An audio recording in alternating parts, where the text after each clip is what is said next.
So if you are watching this video in a series, the last video that we did was about the Beatitudes, or basically the first introductory part to the Sermon on the Mount from Matthew chapter 5. Now in the last video I talked about the first 9 of the Beatitudes. Now I personally think that there was an error that was made in the formatting of most English Bibles, and it really should have been broken into a chunk of 10. We'll likely talk about that more in depth when we get into more esoteric discussions about the design patterns and structures of the Bible. But I believe that the Sermon on the Mount is an echo of Exodus, and it is a story that is designed to bring about a new version of the Ten Commandments. In the Sermon on the Mount, the Beatitude serves as that functioning lore or introductory paragraph to a greater speech. I use the term lore to talk about modern speeches and modern conversation, where you'd have a lore and then a hook, and at that time you will have captivated the audience into listening to what you're talking about, and then you'll continue on. The one addendum I'll do to that video is there's an issue with translations, with the way that the formatting and indentation happens, where the 10th blessing is usually outside of the indented structure of the blessings. But I want to look at what Jesus is doing here and what Matthew has set up in the way he wrote it, to kind of show you like more of the narrative planning and thought behind what's going on. So in the Beatitudes, everything is framed up as a they or someone else. So you talk about blessing are the poor, not these people who are the poor in spirit. When we get to the last blessing, it is blessed are you. So Jesus shifts from they, them, those to you. And so a lot of scholars and translators over the years have taken that turn of pronoun from they and them to a you-based pronoun and split the pieces up. But I'm sure that the intention probably in the Old Greek was that you would notice, as a Jewish reader or as someone who has read the Septuagint, you would come to this and go, oh, here's 10. It's 10 blessings. Because what it does is it does do a specific framework of talking about the poor in spirit, those who hunger and thirst for righteousness, and it turns it into blessed are you. So he starts with this grand, here are the people that are blessed by my Lord. Converts that into blessed are you, chapter 5, verse 11. Blessed are you when they revile and persecute you and say all kinds of evil against you falsely for my sake. Rejoice and be exceedingly glad, for great is your reward in heaven, for so they persecuted the prophets who were before you. At some point, I'll probably go deeper into something like that, but that's part of also part of the reason why in the last video I said I believe that this is, the Beatitudes as a whole is a prophetic statement for every person who follows Christ, who follows the words and follows his call to follow me being Jesus. Today, what I want to talk about in this video, what I want to talk about is the following section. So before I even read it, if you want to read before I get there, Matthew chapter 5, verses 13 through 16, I call this the hook, which, if you follow normal communications, education patterns in our current society, the hook is that thing you say to make the audience pay attention, look at what I'm saying, and be prepared for the next part that I'm going to lay down for you, that's going to all go relate back to that hook. A couple themes in there, so there's a couple ways you can kind of break this next part apart. A lot of people would do word studies, theme studies. I'm going to do kind of a blend of word and theme studies from a very small level, kind of go through it pretty quickly. I won't make a lot of references to specific passages. My assumption, if you're watching these videos, is that you're reading the Bible and you're kind of aware of Bible study techniques and how to find passages in the Bible. Also, I'll loosely allude to passages in the Bible, but for the most part, I've gone through all of the references and kind of whittled it down to a succinct understanding of each piece and part of this hook so that we can talk about it. So if you are using a Thompson Chain Bible, there's a couple things to talk about in here. So there's the salt, which is one theme, and then there's salt, which is a wholly other theme. What I'm going to avoid talking about is Old Testament use of salt in curses, which is very limited. There's obviously Lot's wife turning into a pillar of salt. I don't believe that that's what is meant to be brought up here. I don't think that that's what he meant when he says you are the salt. So we're just going to completely ignore that as if it didn't happen. I'm not going to cover that. However, salt does play an important role in the mind of a Hebrew person. So from a background perspective, it's widely believed by scholars that Matthew was written specifically to a Jewish audience, for a Jewish reader to be able to take everything that they know from the Tanakh, the prophecies, the Torah, all the pieces of Jewish scripture, and immediately understand who Jesus is, why he's Lord, and why this is the time to believe in the Messiah. As you go through Matthew, there are lots and lots and lots of references that are specifically keyed at talking to a Jewish audience.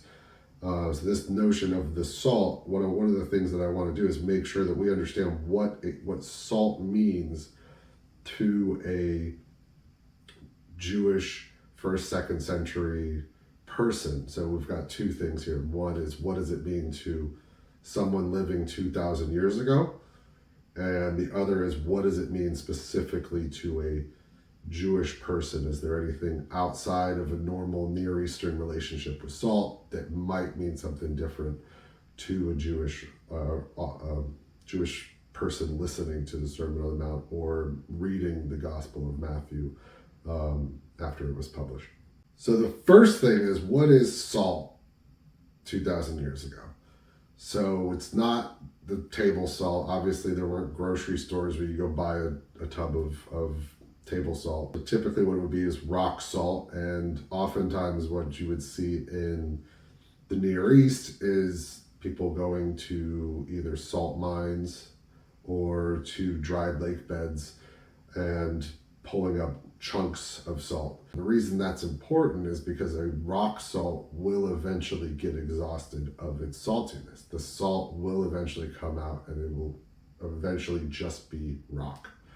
And it was common in those times that you would take the rock salt, and while it was still salty, you'd give it a little taste, throw it into a stew, throw it into whatever you're doing, put it into some water for a little while to get some of the saltiness into the water, and then you use that water to make your breads. Eventually, that salt would lose its saltiness, and I bring that up because that is important to the passage that we're going to read. So it's not about salt as a chemical, sodium. It's not about sodium chloride when we talk about salt in a minute. So we're not talking about sodium chloride, the chemical. We're talking about salt, the good of the time that was a chunk of rock.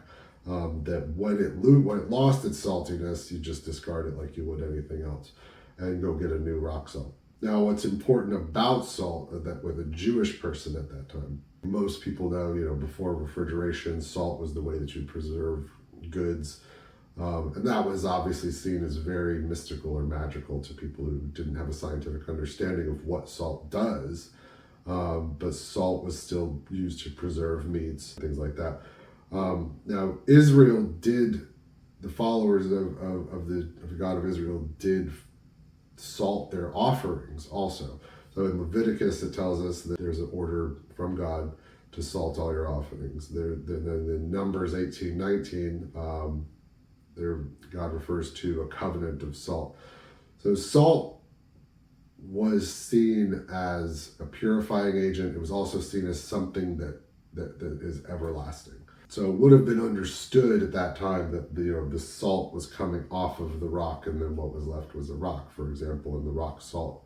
Deeper here is what salt means. Now, if you salt your offerings in ancient Near East, what does that mean? Why are you doing that? Is it because God wants, the God of Israel wants things to taste better? Well, no. So what you can kind of understand from that is most of the documentation about sacrifice at that time would have been take an animal, slaughter it, burn it, and then the God that you're giving it to will then give you some sort of blessing. So it was in most Near Eastern practices, it was a transaction. I want this, so I do that. Now to Israel, if you go through the Old Testament, it's very clear about being an example to the world, and this will become important in the next part that we talk about. Being the example, being literally, it says over and over, the light, being the city on the hill, being the shining example to the world of how to live for the God of Israel, the creator of everything, the creator of the heaven and the universe. What that means is that the Israeli Jewish view on their ritual sacrifice was not this single one-time transaction. Ritual sacrifice to the God of Israel was specifically about covenant and about permanence. The salt, being a representation of a covenant, says that I'm going to burn this, but I'm going to salt it first, and the salt is there to make it everlasting. So we've moved. Israel is doing their relationship to God in a fundamentally different way. It is a personal relationship that every follower of the God of Israel has. Therefore, that food needs to last. It can't just get wiped out when you give that to God. In fact, in all of the rules, if you go through the Old Testament, it all talks about you do this on a routine basis, doing it regularly, doing it every 7 days, and then at specific other times as marked out by the heavens and where the stars are and how the sons of God that are in the stars are aligned, marking out what you're supposed to sacrifice when. So it's not when you need something, then you go ask for it. It is specifically at these predetermined times, as a relationship through the covenant, that relationship that was created with all the way back to Noah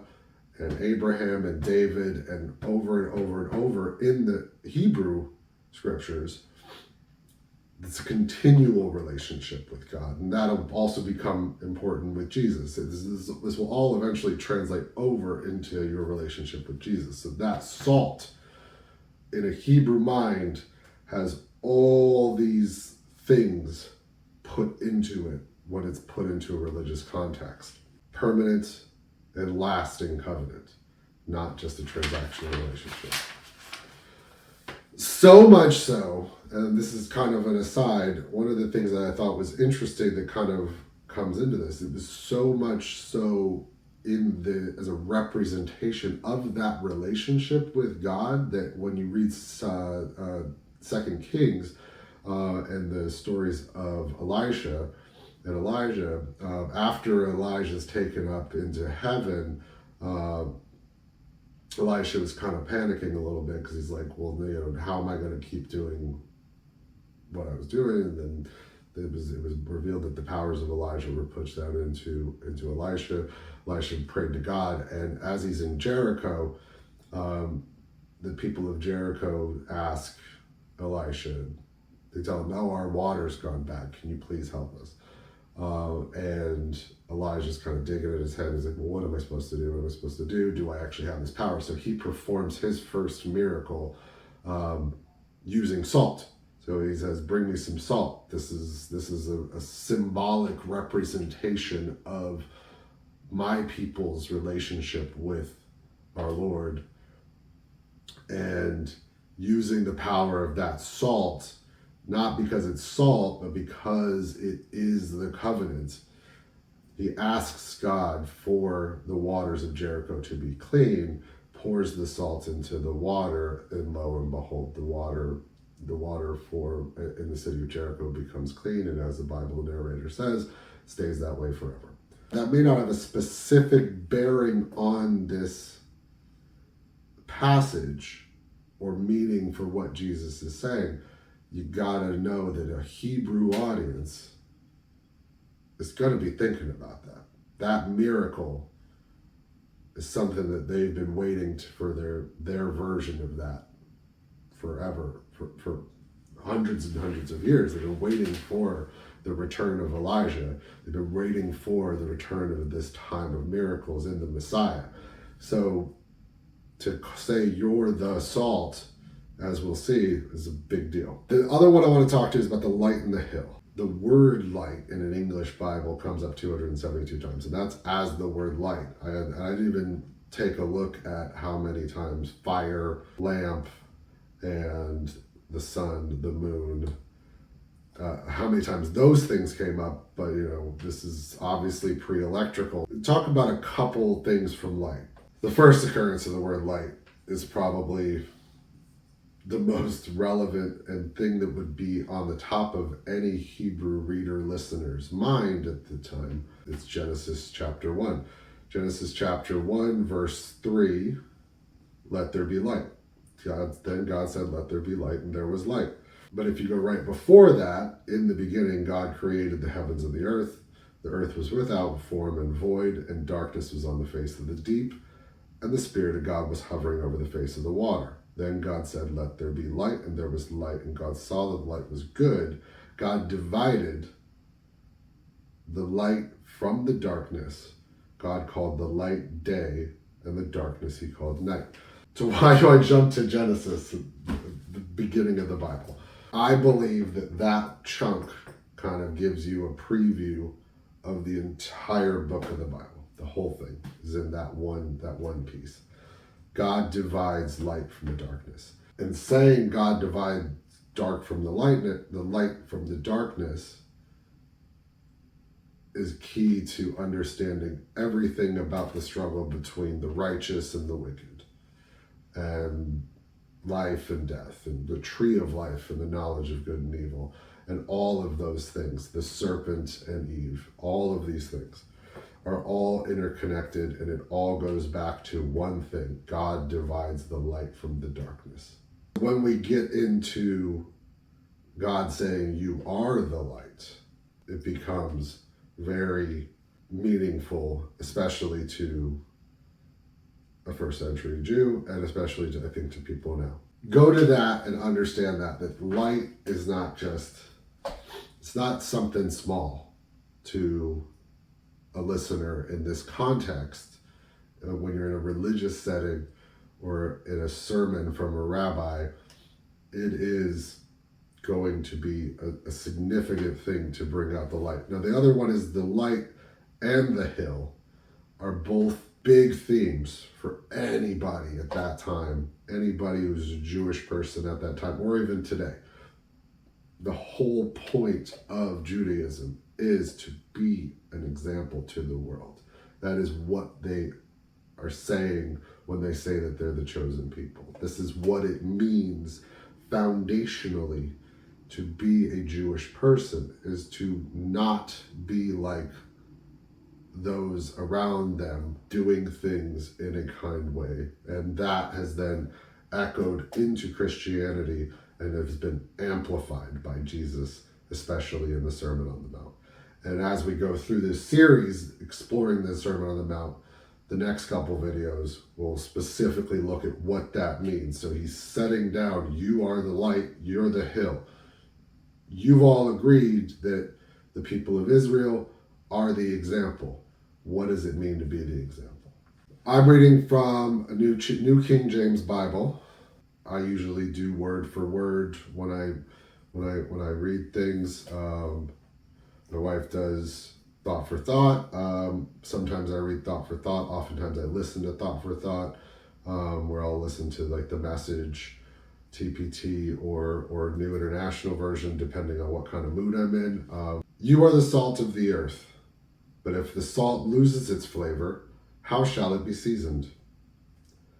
It is then good for nothing but to be thrown out and trampled underfoot by men. You are the light of the world. A city that is set on a hill cannot be hidden. Nor do they light a lamp and put it under a basket, but put it on a lampstand, and it gives light to all who are in the house. Let your light shine before men, that they may see your good works and glorify the Father in heaven. So we could talk about the salt, as it says here. You are the salt of the earth. You are the purifiers and the living embodiment of the covenant with the Lord on the earth, is what he's saying to us here. But if the salt loses its flavor, as we talked about with the rock salt, eventually the rock becomes not salty. How shall it be seasoned? So think about that question for a second. How shall it be seasoned? God has to put salt back on the salt rock. That's it. That's the only way. And so in kind, if the salt of the earth, the people of the earth, lose their saltiness, there's only one way to get it back, and that's through their relationship with God, through the renewal of their covenant with God. This is kind of an echo of prophecy. Every prophecy starts with this condemnation of Israel. You're not doing me right. I'm going to destroy you. And then this is what I'm going to do in the future. So this is almost like he's downloading prophetic thought into what he's saying and condensing it in a very small piece. Because then he says, it is then good for nothing but to be thrown out and trampled underfoot by men. So we've already got there right in the beginning. This is like a micro version of the beginning. It's like the smallest prophetic book. It's like Isaiah or Isaiah, Zechariah, any of them. You were this, you lost it, you started looking at the other ways of doing things. So what are you good for now? Well, then I'll just kill you. But you are the light of the world. A city that is on a hill cannot be hidden. And this is another part. Every prophetic book does the same twist where it goes, I remember you're there. I still love you. This is God. God says, I still love you through the prophets. And I still want you to be the light of the world. I want you to be the people on the hill, which is, this part's crazy to me, because if without understanding Israel and Judaism, this sentence is, especially in the frame of a speech to thousands of people, this is almost the equivalent of being in America and waving a giant American flag. Is you're basically saying, this is what we are. You're the light of the world. A city that is set on the hill cannot be hidden. Nor do they light a lamp and put it under a basket, but on a lampstand, for it gives light to all those that are in the house. So he's framing that reminder, but now he's kind of shifting it and saying, you have a responsibility to be the light. So be the light. Let your light shine before men, that they may see your good works and glorify your Father in heaven. He uses this light, says, this is who you are. This is what your responsibility is. So let's do it. And in the next videos, we'll start to dive into what next? So what are we going to do about it? Because immediately after that, he does what I call the bridge, goes in and says, do not think I came to destroy the laws or the prophets. He came to fulfill it. And he goes straight from there into breaking down what it means to be a follower of Christ versus a traditional Jew of the times, and how he views the law and the Torah, and how he believes that the message has been lost over time, and the individual words are paid more attention to than the overall message. You are the salt of the earth. But if the salt loses its flavor, how shall it be seasoned? It is then good for nothing but to be thrown out and trampled underfoot by men. You are the light of the world. A city that is set on a hill cannot be hidden. Nor do they light a lamp and put it under a basket, but on a lampstand, and it gives light to all who are in the house. Let your light shine before men, that they may see your good works and glorify your Father in heaven. Incredible. And that's just to get you to sit down and settle in. And that's where I'm going to leave off for today.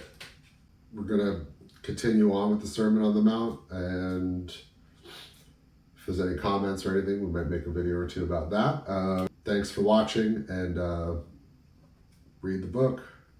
Have a great day.